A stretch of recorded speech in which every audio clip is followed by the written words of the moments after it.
اسرائیل اور ایران کی جنگ کو اب ایک ہفتے سے زیادہ کا وقت ہو گیا ہے، اور اس دوران بہت سی متس ٹوٹی۔ اب یہ متس کیا تھیں؟ مثال کے طور پہ سب سے بڑی مت تو یہ تھی کہ خطے میں اسرائیل کا مقابل کوئی نہیں، یعنی فوجی لحاظ سے اسرائیل کو کوئی بھی چیلنج نہیں کر سکتا۔ اور یہ کوئی بیس لیس یا ایویڈنس لیس کوئی بات نہیں تھی، یعنی اس خطے میں جس کسی نے بھی اسرائیل کا مقابلہ کرنے کی کوشش کی، ملیٹریلی مقابلہ کرنے کی کوشش کی، تو اس کا اشر نشر کر دیا گیا۔ 1967 کی عرب اسرائیل جنگ اس کی ایک بہت بڑی مثال ہے، جہاں بہت ہی تھوڑے وقت میں اسرائیل نے اپنی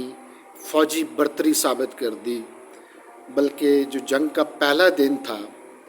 اس میں ہی جو مصر جو کی اس وقت ایک طاقت تھی جو اسرائیل کے خلاف مزاحمت کر رہی تھی، اس کی پوری ایئر فورس کو، یعنی اگر ہم 100% نہ بھی کہیں تو 80-90% اس کی ایئر فورس کو تباہ کر دیا گیا۔ سو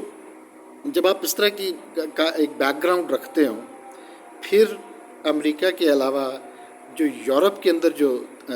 طاقتیں ہیں، جس میں برطانیہ ہے، جس میں فرانس ہے، جس میں جرمنی ہے، ان کی ہر طرح کی سپورٹ اسرائیل کو حاصل رہی۔ اور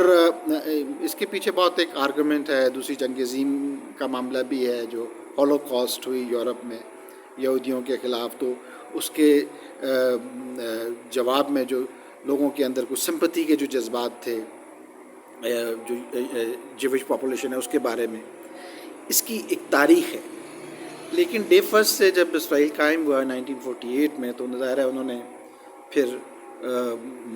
فلسطین سے جو وہاں کی جو انڈیجنس جو پاپولیشن تھی اس کو نکلنا پڑا۔ میں چاہ تو یہ رہا ہوں کہ بہت زیادہ تاریخ کے حوالے نہ دوں، اور ذرا جو کرنٹ جو کانٹیکسٹ ہے اس پہ اگر میں بات کروں، کیونکہ میرے خیال میں اس موضوع پر اتنی باتیں ہوتی رہی ہیں اور اتنا زیادہ یہ ہائی لائٹڈ موضوع ہے کہ بہت زیادہ لوگ جو ہیں جن کو یہ اس طرح کا بیک گراؤنڈ پتہ ہے، کوئی ان کے لیے نئی بات نہیں۔ میں بات کر رہا تھا کہ یہ جو اسرائیل کا جو سٹیٹس تھا، انوینسیبل ہونے والا، ناقابل تسخیر ہونے والا، اور جیسے میں نے کہ شروع میں بات کی کہ جی متس ٹوٹی ہیں، تو سب سے بڑی مت تو یہی ٹوٹی ہے کہ جی اسرائیل جو ہے وہ انوینسیبل نہیں ہے اور اس کا مقابلہ کیا جا سکتا ہے۔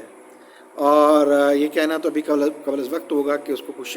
شکست فاش بھی دی جا سکتی ہے، کیونکہ ابھی تک امریکہ بھی اس کے ساتھ کھڑا ہے، اور ابھی تک یورپ کی جو طاقتیں ہیں وہ بھی اس کے ساتھ کھڑی ہیں، اور امریکہ اور یورپ کی طاقتیں صرف لپ سروس کے لیے نہیں اس کے ساتھ کھڑی، وہ ملیٹریلی یعنی فوجی لحاظ سے اس کے ساتھ کھڑی۔ آپ دیکھیں گے کہ یہ جو 7 اکتوبر 2024 کا جو حملہ تھا حماس کا اسرائیل کے اوپر،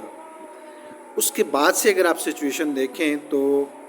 امریکی اسلحہ اسرائیل استعمال کرتا رہا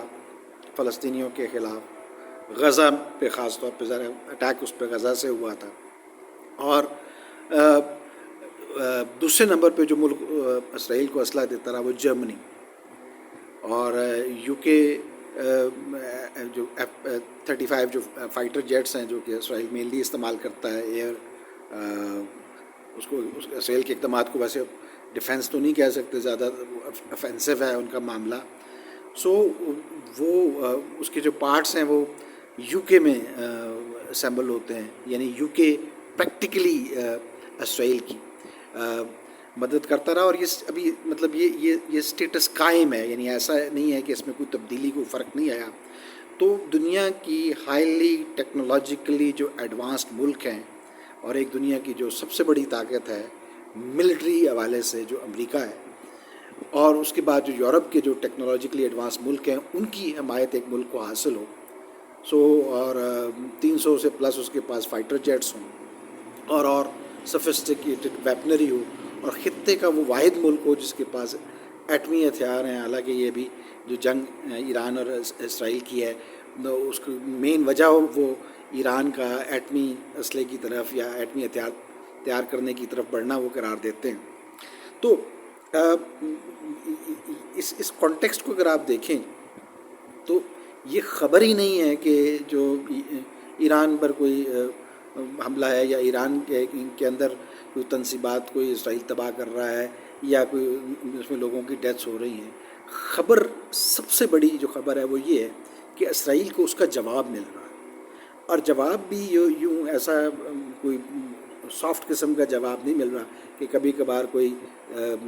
میزائل اسٹرائک کر جاتا ہے یا کبھی کبھار کوئی چھوٹا موٹا نقصان ہو جاتا ہے. کوالٹیٹیولی جواب مل رہا ہے. اور اب تو جو بہت ہی پرو اسرائیل قسم کے ہیں، بلکہ اب تو وکٹم کارڈ بھی وہ کھیلنا شروع ہو گئے ہیں کہ جی دیکھیں ہماری سویلین پاپولیشن پہ کوئی ایک آدھ ہاسپٹل کا کوئی کچھ حصہ ابھی ایرانی میزائل سے اس کو نقصان پہنچا، تو جو غزہ کے جو ہاسپٹل ملیا میٹ کرنے والا جو ملک ہے اسرائیل، وہ اس نے چیخنا شروع کر دیا کہ جی دیکھیں ایران جو ہے وہ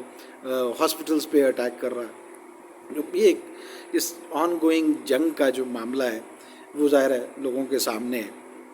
جو میں بات کر رہا تھا کہ ایک تو یہ جو متھ انوینسبل ہونے والی اور ناقابل شکست ہونے والی یہ بریک ہوئی، اور یہی ٹالریٹ نہیں ہو رہا اصل میں جو برداشت نہیں ہو رہی ہے دنیا سے وہ یہی ہو رہی ہے کہ جناب اتنی سپورٹ کے باوجود، اور امریکہ کے اندر اب آوازیں اٹھ رہی ہیں کہ جناب آپ یہ ایران والی جنگ میں کیوں جانا چاہتے ہیں. ابھی امریکہ باقاعدہ طور پہ ایسا تو وہ سپورٹ کر رہا ہے اسرائیل کو، لیکن وہ باقاعدہ طور پہ جنگ میں نہیں کودا ہے. تو مطلب آوازیں یہ اٹھ رہی ہیں کہ جناب آپ اپنے ہمارے ٹیکس پیئر کا جو پیسہ ہے اس اسرائیل کو کیوں دے رہے ہیں، اور ان جنگوں کا کوئی اینڈ بھی ہے.